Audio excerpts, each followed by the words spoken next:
The next item, which I understand is the last item, on the agenda is an information item to provide us with the status of the Designated Officer Program for 2016, as outlined CMD 18M10 and 18M10.A. I'll turn the floor to Mr. LeBlanc. Go ahead, please. Merci et bonjour, Monsieur le Président et les membres de la Commission. Comme on vient d'énoncer, mon nom est Marc Leblanc, je suis le secrétaire de la Commission. I am very fortunate to have here with me today Monica Ernoff, who is the lead Commission Technical Officer in the Commission Secretariat, as she is very versed, a lot more than I am, on this topic. We are here today to present the report on the status of the Designated Officer Program for 2016. In this presentation, we will provide you with a brief background on the DO program, DO being designated officers. I think the members now are getting, the new members, some of those acronyms better understood. Information about the authorities carried out by DOs in 2016.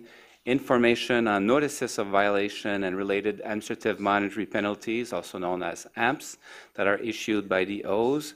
Information on decisions that were reportable to the Commission, and this is a key feature of this report because there is a statutory requirement to report to the Commission on some of those decisions, and DO program updates, initiatives that have been undertaken since the last update to the Commission in 2016.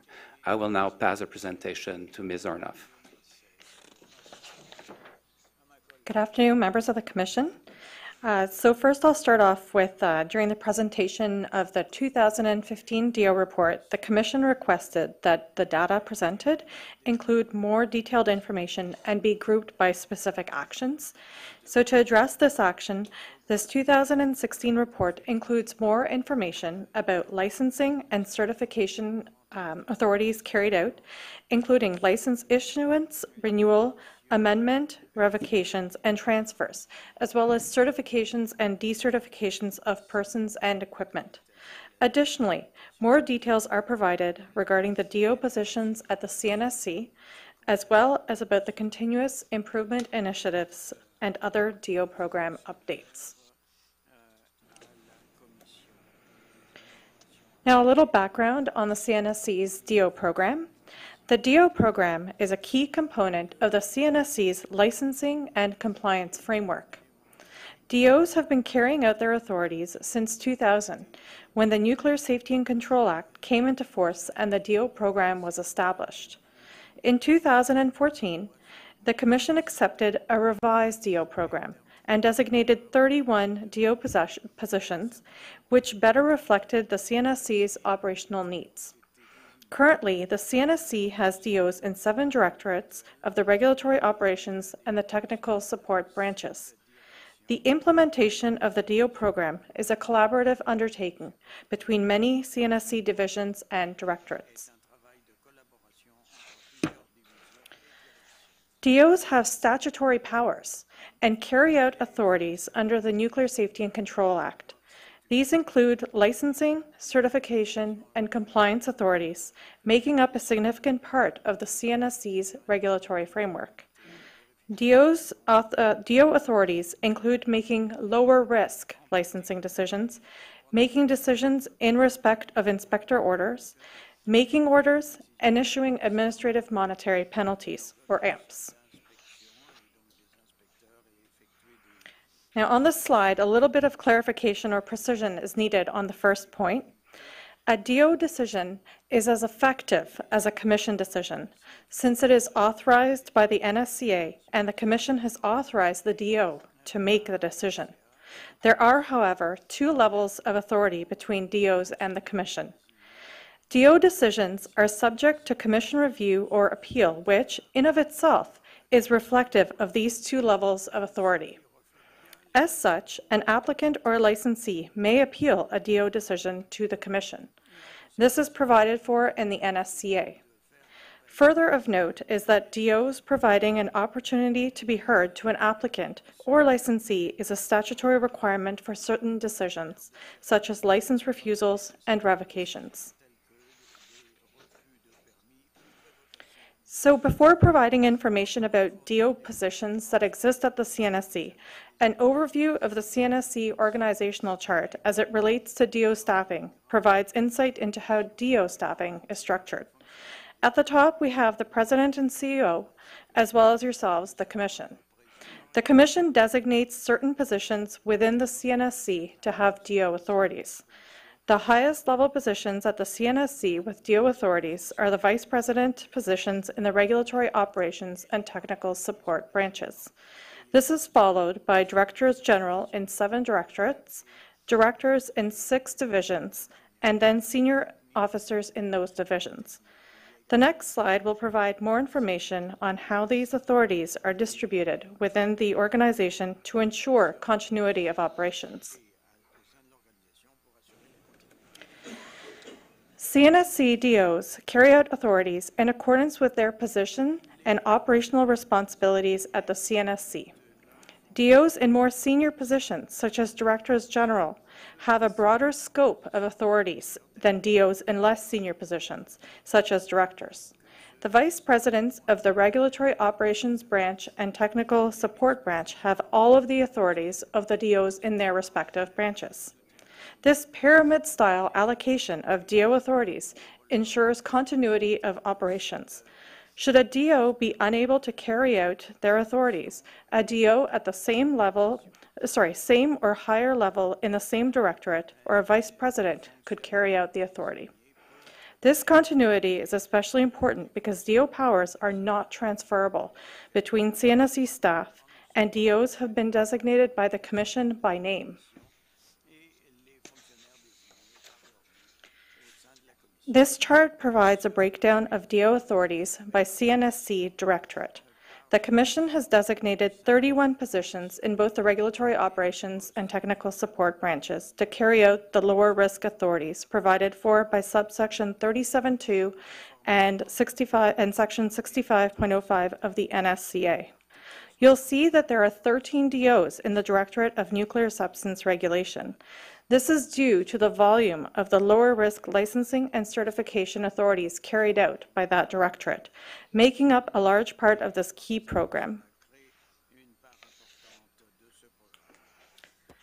Based on the authorities given to a DO by the Commission, DOs can carry out the licensing of lower risk facilities and nuclear activities, the certification and decertification of prescribed equipment or of persons for the purposes of the NSCA, the designation of CNSC inspectors, confirming, amending, revoking, or replacing orders made by CNSC inspectors, as well as making orders, issuance of return to work authorizations of persons whose dose exceeded the prescribed dose limits, and issuance of notices of violations, or AMPs.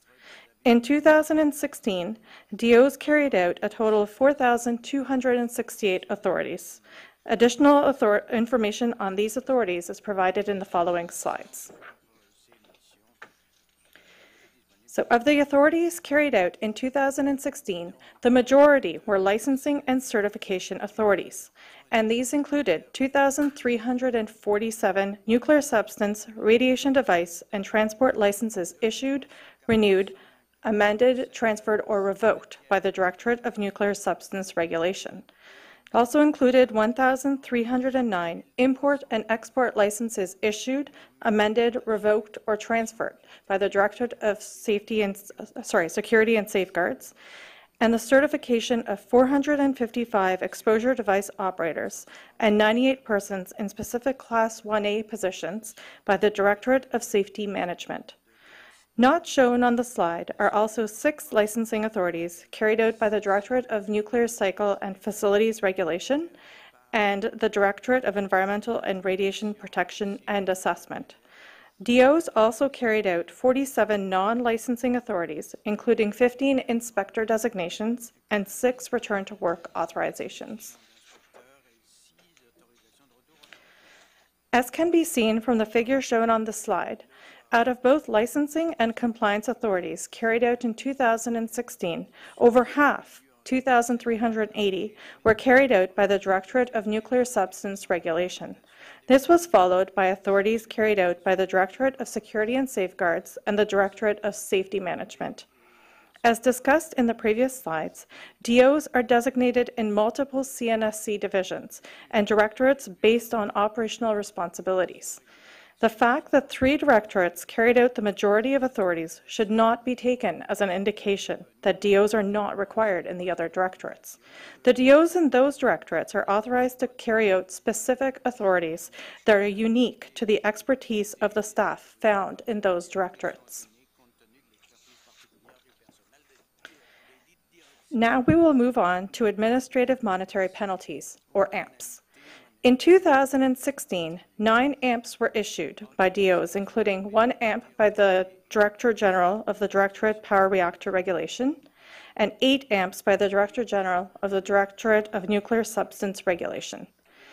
All persons issued with a notice of violation and AMP were advised of the opportunity to request a review by the Commission of the amount of the penalty, the facts of the violation, or both.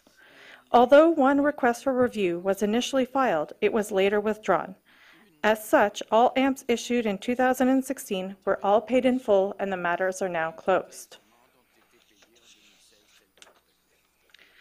So as Mr. Leblanc mentioned, the reporting of decisions pursuant to subsection 37.5 of the NSCA is the only statutory reporting requirement for DOs.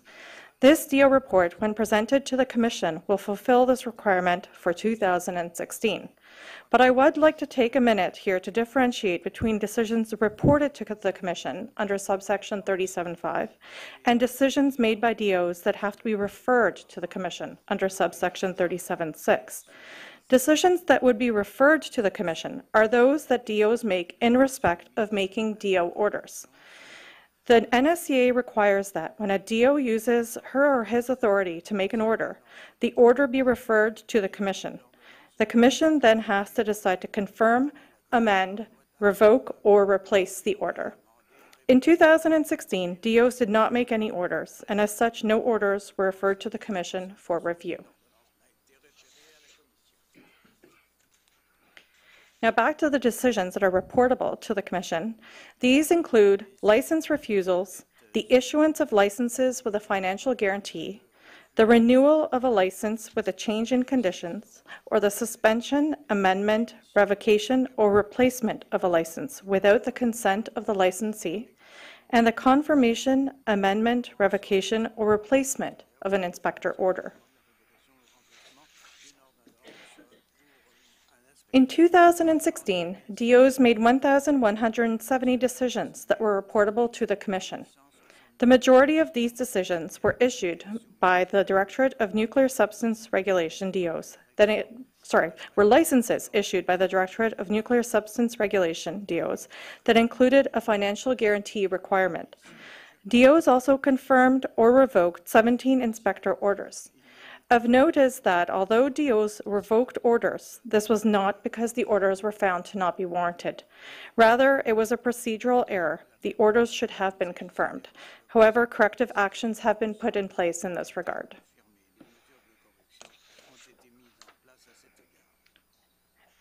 And now I'd like to talk a little bit about some DO program updates and improvement initiatives. The DO program is constantly evolving as part of the CNSC's commitment to continuous improvement. In 2016, there were 15 DO position staffing changes.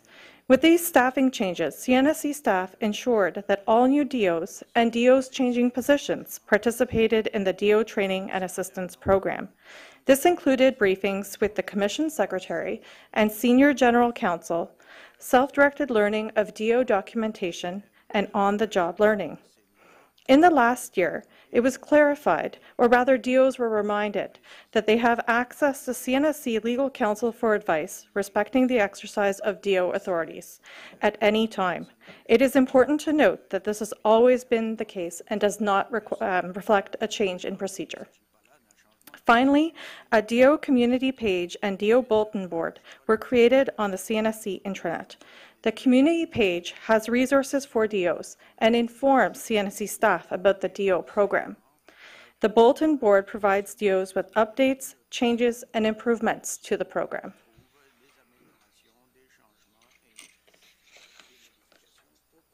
Further, during 2016, work instructions, templates, guidance documents, and additional training materials were developed for DOs with the authority to make orders. All of the DOs with this authority and their administrative assistants have participated in this training. During the presentation of the 2015 DO report, the suggestion for the establishment of a DO community forum was raised by the Commission. This was further recommended during a CNSC self-assessment on the DO licensing process. CNSC staff are organizing this DO forum, which will bring together DOs to share knowledge, experience, and expertise. This forum, which is planned for April 2018, will also feature information on tools and resources available to DOs, case studies from experienced DOs, and briefings from the Secretariat and Legal Services to provide DOs with some refresher training. Also in 2016, CNSC staff carried out a DO licensing process self-assessment, which highlighted good practices and also made recommendations for improvements to the DO program. The intent of the self-assessment was to assess the availability of tools and other resources to facilitate the DO's statutory decision-making in a consistent and transparent manner, not the decisions themselves. Overall, the assessment showed that a well-established DO licensing process was in place. The self-assessment identified 7 key recommendations accepted by CNSC management, and a management action plan to address them was established. In addition to the recommendation for a DO community forum, these recommendations included that all DOs, new and existing, undergo the DO Training and Assistance Program. As of December 2017, all DOs had undergone this program, most within the last year and a half. Reminding DOs that they have access and always have had access to CNSC legal counsel, carrying out self-assessments of DO decision processes every 5 years. The self-assessment also recommended that the DO program maintenance plan be updated. Through this update, CNSC staff identified a benefit of a briefing for new DOs that includes information about the tools, training, and learning opportunities available to them. All future DOs will attend this briefing, and updated information about these resources will be provided to current DOs during the community forum in April 2018. I will now pass the presentation back to Monsieur Leblanc. Merci, Monica. So in conclusion, during 2016, DOs carried out 4,268 authorities. Of these, 1,170 were reportable to the Commission, and the main purpose being the main purpose of our presentation today. Another purpose in our presentation today was to introduce in a more fulsome manner the concept of DOs to our new Commission members, but this is just the start. We will have some much more detailed opportunity to discuss training. I'm certain that Lisa, when she will provide you with some training on the NSCA, will spend a lot of time on the various actors within the CNSC, the inspectors, designated officers, and your role when compared to these. So in this report, the Commission's recommendations for DO reporting and program improvements, including the DO forum, were addressed. Those were issues that were raised at the last time we presented before this Commission, and there was a lot, as Monica has mentioned, a lot of improvements were made since last year. Looking ahead to the next report, detailed reporting for DO authorities carried out in 2017 will be compiled. We are intending to provide the 2017 report this year in 2018, so there will not be that lapse of time between the information presented today and that was for the year 2016. The report may also be modified because of internal discussions pertaining to whether we need to be as fulsome in this report, given that a lot of the designated officer information in terms of numbers is already provided in some of the regulatory oversight reports. So in that context, we'll be looking for some direction from the Commission as to whether the usefulness of this report, whether you want it to be done on an annual basis, and whether you want it to concentrate more on the DO program itself and not on the numbers of DO activities or authorities, given that these will be reflected in various RORs, except from some areas. Another update on the DO program improvement initiatives will also be provided in the next iteration of this report, and this will include an update on the DO Community Forum that's taking place next month, with lessons learned and improvements for the subsequent forums. Finally, DO documentation and supporting tools will continue to be updated throughout 2018. This concludes our presentation today. I would be remiss if I was not to thank, on behalf of Monica and myself, all the DOs that have contributed information to this report, and many of the key DOs that are here in the room today, and who will very likely direct some of your substantive questions. Thank you. Thank you.